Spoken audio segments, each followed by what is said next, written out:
Next, I'll be reading The Path of the Yoga Sutras by Nicolai Bachman.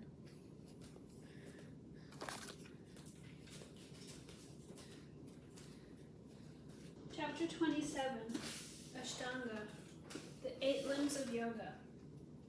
Practicing the limbs of yoga eliminates impurities and reveals the light of knowledge, leading to a continuous and keen sense of discernment. The first limb, Niyamas, provides guidelines for establishing a strong ethical backbone and thus supports the remaining 7 limbs. The second limb, Niyamas, consists of personal practices for taking care of ourselves. It includes the components of Kriya Yoga, the objective of which is to weaken any negative mental emotional afflictions, kleshas.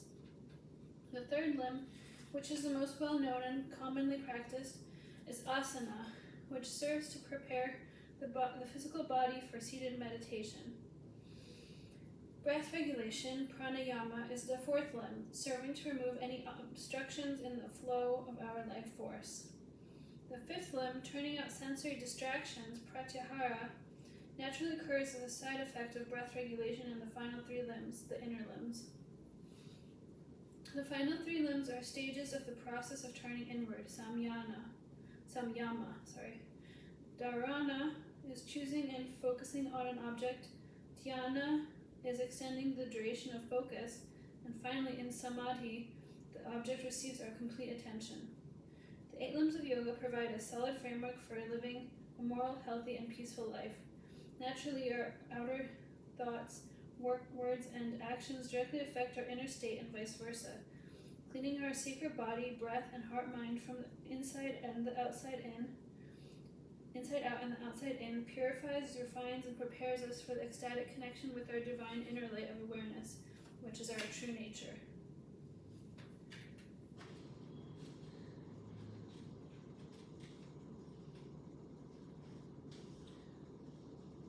Okay, chapter 36, Sauca, cleanliness. Cleanliness is indeed next to godliness. John Wesley. It is easy to live a life that is so busy that there is never a moment to slow down and get a handle on everything. Yet taking some quiet time to take care of our body and straighten up our cluttered surroundings will support our progress toward health and clarity. Sauca, which is the first of the 5 niyamas, is the personal practice of maintaining a clean body and a clear heart-mind. Because the physical body is never completely sanitary and requires regular care to keep functioning, it can never be pure. Our body is inherently impure, especially compared to our pure inner light of awareness, Purusha. Our outer physical shell is like a temple that temporarily houses this awareness. Keeping our temple clean makes it possible to connect with the divine radiance within. The process of yoga is a gradual purification of all layers of our individual self. The physical body is purified through tapas and asana, the breath through pranayama, and the heart-mind from all 8 limbs of yoga, Ashtanga. Keeping the body clean can remind us of its impermanence, since it is always changing, which in turn can make us realize what does not change and requires no maintenance, the light within. A vegetarian diet aligns with Sauca since it supports nonviolence, ahimsa, and promotes sattva, that is, qualities such as virtue, kindness, intelligence, and purity. Ayurveda, the Indian science of longevity and medicine, treats all substances objectively, including meat. The lifestyle and diet of yoga promotes eating as low on the food chain as possible. Humans are considered the highest level of consciousness and are also highest on the food chain. Animals are next, then fish, then plants, which are considered the least conscious beings. A good documentary to watch that deals with these issues is called Prayer for Compassion.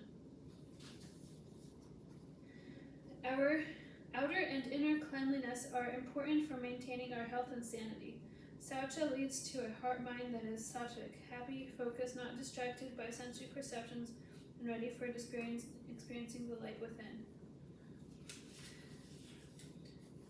Chapter 37, page 179, Santosha, contentment and gratitude.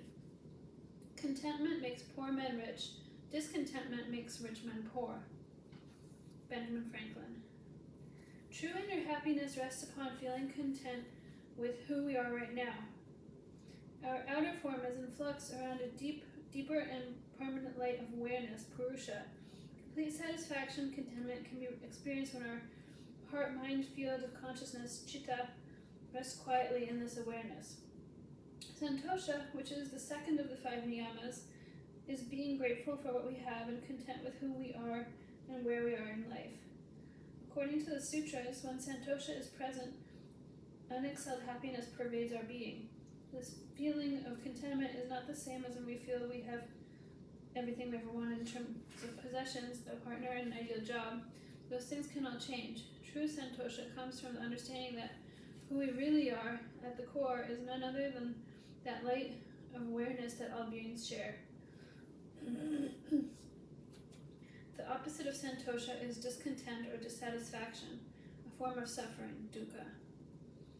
Instead of focusing on what we do not have or why we are not where we want to be, we apply the opposite attitude, pratipaksha bhavana, of being grateful for what we have and where we are. As long as we are doing something to move ourselves in a positive direction, time and patience will lead us to the desired result. Contentment is not stagnant because of the changeable nature of our life and the world around us. Santosha is being aware that we are moving forward and being satisfied with our progress. If we cultivate gratitude even when we are content, we strengthen that attitude in our heart minds like amending its soil and make that gratitude easier to access when needed. Gratefulness does for our heart mind what food does for our bodies. It nourishes our heart mind and creates a sense of fulfillment. Slowing down, stepping back, and appreciating the little things in life creates inner happiness. Gratefulness is feeling great and full of joy with who we are and what we have.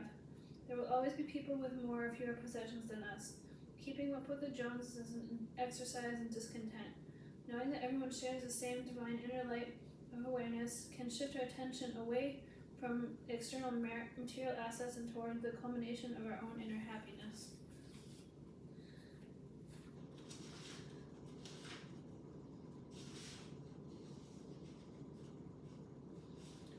Chapter 39, Tapas. Practice causing positive change. The practice of yoga is part of a long and gradual process of deliberate external and internal transformation. Tapas, which is the third of the 5 niyamas, personal practices, is the practice of actually implementing our plan for self-improvement. The word tapas derives from tap, meaning to heat. Real and permanent change in behavior creates heat from the friction of a new positive pattern rubbing up against an old negative one. This priceless heat of discomfort is the result of tapas. It can arise while we are exercising, such as during yoga asana, breaking an old habit, changing our direction in life, or doing any other activity that causes positive change. The heat generated by practicing tapas will incinerate physical, mental, and emotional impurities and refine the body, sensory organs, and heart-mind. Tapas, along with self-observation / study, Svadhyaya, and faith or letting go, Isvara-Pranidhana, makes up the yoga of action, Kriya Yoga, a powerful triad of tools for weakening our mental, emotional afflictions, kleshas, and moving forward toward complete attention, samadhi.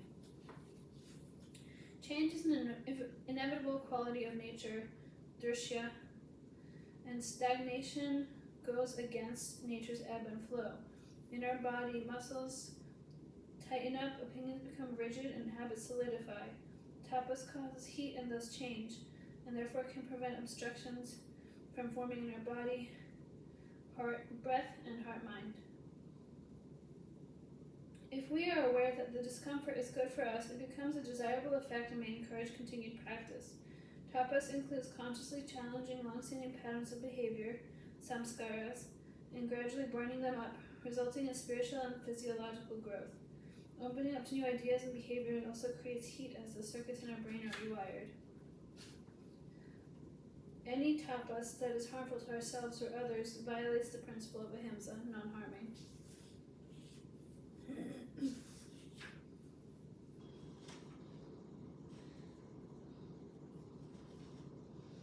Svadhyaya, page 195, chapter 40, study by and of oneself. Svadhyaya, which is the fourth of the 5 Niyamas, personal practices, is learning about and developing the heart-mind, chitta, by reading and listening to promote self-reflection, by reciting mantras, and by observing ourselves in action. Looking at ourselves insightfully brings us awareness of our strengths and shortcomings. Once we understand where we are, we can set an intention to let go of our negative qualities and reinforce those that have a positive effect. Svadhyaya includes understanding our physical, mental, and emotional bodies, our actions and impressions, karmas, and the world around us. Svadhyaya, along with Tapas and Isvara-Pranidhana, composed Kriya Yoga, a powerful triad of tools for weakening the kleshas and realizing samadhi, complete action, absorption.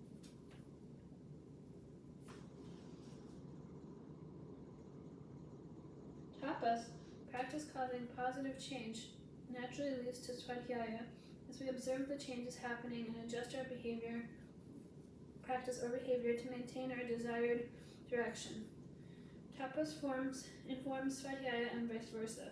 Practicing tapas often involves resisting the urge to act according to our habitual tendencies.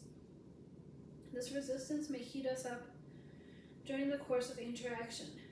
Afterward, we might wait until the heat diminishes, then in a quieter space, reflect back on that experience of tapas.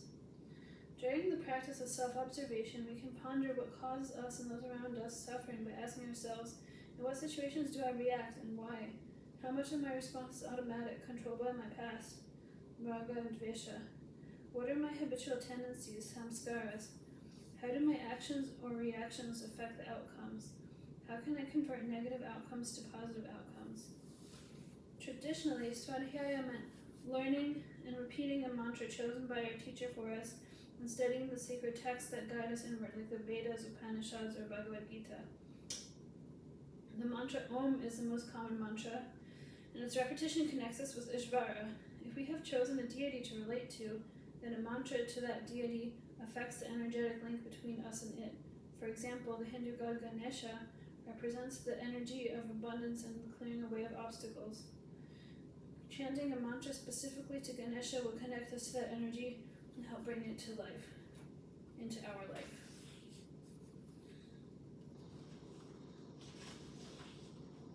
Chapter 41, page 201. Isvara-Pranidhana, humility and faith.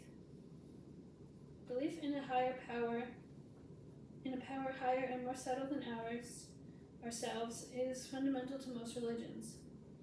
The worldview of yoga includes belief in a universal source of knowledge, Ishvara, that is not bound by anything, and an individual inner light of awareness, Purusha, that resides in the body is exposed to our perceptions, actions, thoughts, and emotions.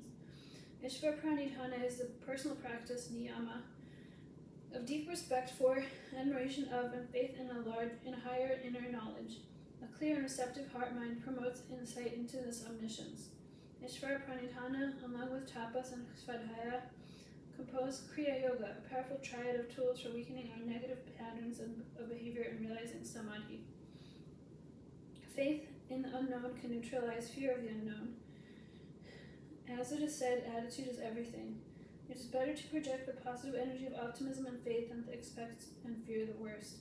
Faith is what allows us to release our attachments to the results of our actions, thus freeing us from the potential disappointment, the suffering that can arise when results don't match our expectations. When we have faith in a higher power, we accept that whatever happens as a result of our action is exactly what is meant to happen, even if it doesn't match what we expect. We can let go of our attachments and expectations by understanding the transient nature of all things, stilling our heart, mind, Nirodha, and listening to our inner teacher. Action based on inspiration and not bound by expectation is truly free. Dedicating the fruits of our actions to Ishvara allow us to let go of them. When we can fully surrender to a higher power, the unconditional devotion, bhakti, bypasses any other distracting thoughts and emotions, vrittis, rendering them quiet, nirodha, and leading to a state of samadhi. Cultivating a heart-mind that sees the divine energy inside each person is the practical culmination of this niyama. Perceiving no difference between ourselves and others cuts through unawareness, avidya, denotes egotism, asmita, and is a form of samadhi. Pure love is independent of the outer, changing world around us. When we understand that each person is constantly changing outer shell, encasing an unchanging, pure inner light of awareness, then we can show love for the divine in all sentient beings.